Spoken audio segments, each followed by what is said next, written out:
Meanwhile, lawmakers on both sides of the aisle are saying the president's tough talk on North Korea isn't helping the situation. And as Major Garrett points out, it was a statement that echoed the tone of another U.S. president, made as the U.S. attacked Japan with atomic weapons 72 years ago this week.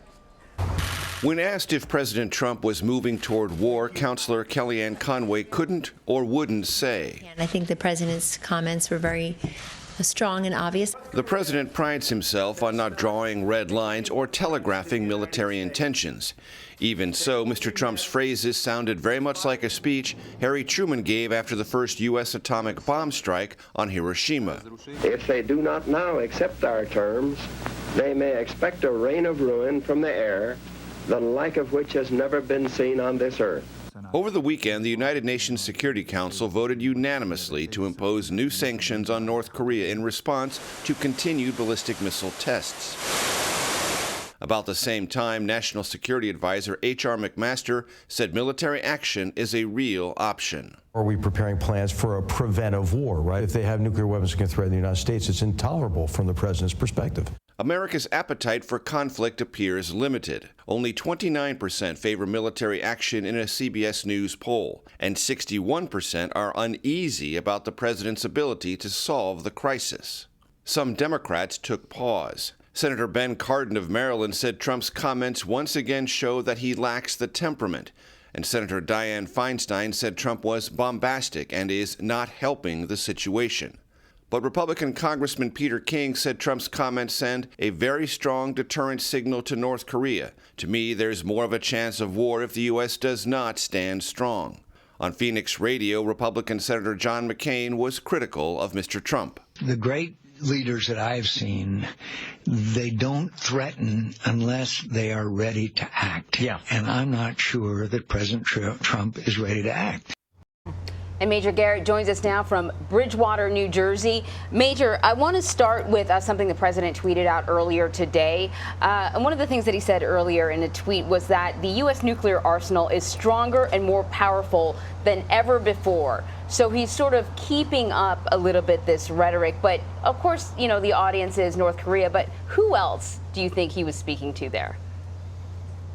Primarily North Korea. Let's just unpack this for a moment. The U.S. nuclear capability has no parallel around the world. It is the most supreme and potent nuclear capability across the globe. And President Trump can thank his predecessor, Barack Obama, for that reality. And for that strength, he is now trying to project in this crisis with North Korea. Why do I say that? Because if you look at the budgets put together by President Obama, both for the Pentagon and the Energy Department, billions and billions were devoted over the last many years to modernizing the U.S. nuclear arsenal. Yes, the president, in one of his earliest executive orders, asked for a review of the U.S. nuclear strategy, but that modernization work was undertaken and billions placed behind it by President Obama and Congress over many, many years during the Obama administration. And that's why the U.S. nuclear arsenal is in the position it's in now, and the president can now boast that it's stronger than it was previously. And since the end of the Cold War, it has been without match anywhere across the planet. Major, I want to ask you about the president's language yesterday, the warning of fire and fury, the likes of which the world has never seen before, end quote. We've heard him use similar rhetoric on different topics. Let's take a listen to what he had to say about the opioid epidemic, and it was just minutes before that statement on North Korea. Opioid overdose deaths have nearly quadrupled since 1999. It is a problem the likes of which we have not seen, but we're being very, very strong on our southern border. And I would say the likes of which this country certainly has never seen that kind of strength. All right, so we've heard the president use superlatives a lot. Let's talk about that phrasing when we heard it on North Korea. What can you tell us about what went into crafting that statement, Major? Well, it was, as Secretary of State Rex Tillerson said today in Guam, strong language that the White House and those around President Trump believed Kim Jong-un, the leader of North Korea, would understand. It is sort of taking elevated, amped up rhetoric against an elevated, amped up rhetoric that comes from North Korea. And you can see in the president's approach, at least with this one statement, that he has, for the moment, dispensed with the notion adhered to by 3 previous administrations that diplomatic niceties and quieter, calmer, less aggressive language is the way to achieve U.S. goals with North Korea. The president, at least in this instance, appears very strongly to decide, no, diplomatic niceties haven't worked. Diplomatic and mellow language hasn't helped the United States achieve its goals.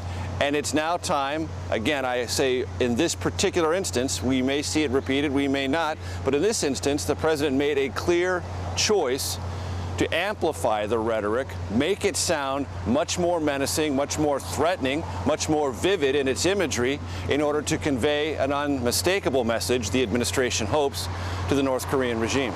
Meanwhile, very interesting, Secretary of State Rex Tillerson is overseas really pushing diplomacy, and he said on a number of occasions that he's open to talks with North Korea. Of course, it would be contingent on them scrapping their nuclear program. We are getting reaction to the president's comments from some of America's allies. What are we hearing? How are they reacting to this? Well, this sort of dovetails with the point I was just making about this administration calculation to increase the rhetoric, if you will, to amp it up, to sort of convey things in imagery that really hasn't been heard since the Cold War. And that, of course, creates a sense of anxiety and low-level alarm among many U.S. allies. The German foreign minister, the Chinese foreign minister, not describing the Germans and the Chinese essentially as the same in the relationship to the United States. Germany, very clearly an ally. China, a competitor and sometimes an ally. But both said the rhetoric needs to be dialed back down. Yeah. The president clearly has decided with North Korea, at least at this moment, he's going to try to match and, if possible, exceed Kim Jong-un's rhetoric and see what happens there. And based on your earlier conversation about the North Koreans reacting with a threat toward Guam, nobody in the administration or the U.S. military takes that as a particularly serious threat, one that could be carried out with any efficacy by the North Koreans. And that is, in general, we should remind ourselves, whatever this rhetoric is and whatever the strategic purpose behind it, the military realities have not shifted. U.S. nuclear capability is far superior to anything not only that the North Koreans currently possess, but are likely to possess in the next 3 or 4 or 5 years. Even if they have 1 or 2 deliverable nuclear weapons, there are ballistic missile defense systems that the United States has, plus an overwhelmingly large arsenal that could inflict far more damage on the North Koreans, which would have to influence their overall military calculus. And on conventional terms, the one thing that everyone does worry about is a conventional war on the Korean Peninsula. That is one aspect of this crisis that is ever present on the minds of the U.S. military and the South Korean military, and it is that area of a potential conventional war on the Korean Peninsula that has the U.S. military and the administration most ill at ease, and it's in that sense that this rhetoric matters most, not on the nuclear side of the equation. Putting that into perspective for us, appreciate it. Major Garrett in New Jersey. Thanks, Major. Sure.